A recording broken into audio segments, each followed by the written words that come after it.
Welcome to the Chapter 4, Part 1 Integrity Recording.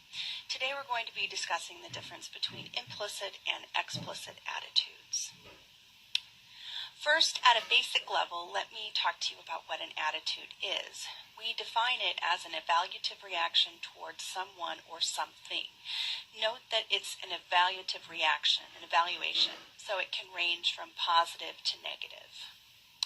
Attitudes can be manifested in three ways, and this should sound familiar because we talked about the classic triad or ABCs in Chapter 1.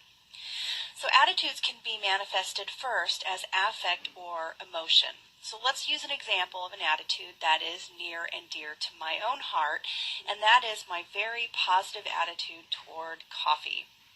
I can manifest this positive attitude through the feelings that I experience after consuming a cup of coffee, for example. So I could describe myself as feeling happy, feeling alert, feeling energetic. Second, I can manifest my positive attitude through my behavior.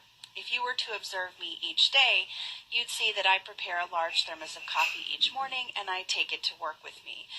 This takes a little extra time in the morning, but I think it's well worth it. Other people may carve out time to stop at their local coffee shop and buy some on their way to work. Either way, this is a behavioral manifestation of my positive attitude towards coffee. Third, my positive attitude can be manifested through my cognitions or my thoughts. If you ask me to generate thoughts after taking a sip of coffee, chances are I could generate very positive ones. In some cases, all three manifestations of attitudes fit together. Sometimes one manifestation is stronger than another, or perhaps a better indicator of your true attitude regarding that object. Okay, next, let's talk about the distinction between implicit and explicit attitudes. Your book briefly discusses this distinction, but I want to make sure it's clear before we move on, and then we'll come back to this distinction when we cover Chapter 9. Explicit attitudes are ones that you can freely express. You're aware of them, and they operate at the conscious level. So my attitude towards coffee that I described earlier is a great example. Implicit attitudes are ones that you aren't aware of, and they operate unconsciously. So you may wonder why we even bother studying implicit attitudes if we don't have control over them. Well, the answer is because research tells us that they can have a powerful effect on certain types of behaviors, namely ones that are relatively easy, automatic, or spontaneous. For example, your implicit attitude toward an outgroup member is likely to predict whether you make eye contact with that person while passing in a hallway, whether you smile at that person, how much distance you put between yourself and that person. So you can see these are quick behaviors that we often don't think much about. However, they are susceptible to being affected by implicit attitudes. Social psychologists believe that implicit attitudes reflect your knowledge of widely held stereotypes about outgroup members. So remember, importantly, you don't control them.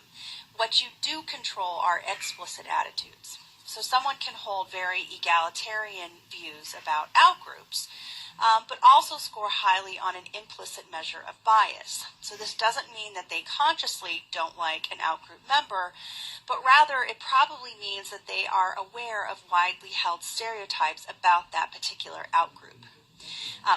For most conscious behavior, what matters most is our explicit attitudes.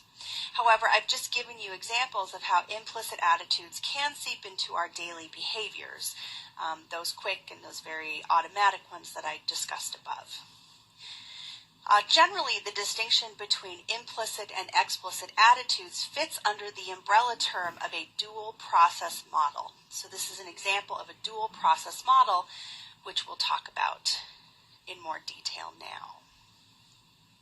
Okay, dual process models suggest that there are cognitive processes that occur automatically, like implicit attitudes, and that there are cognitive processes that occur deliberately, like explicit attitudes. Researchers believe that there are dual process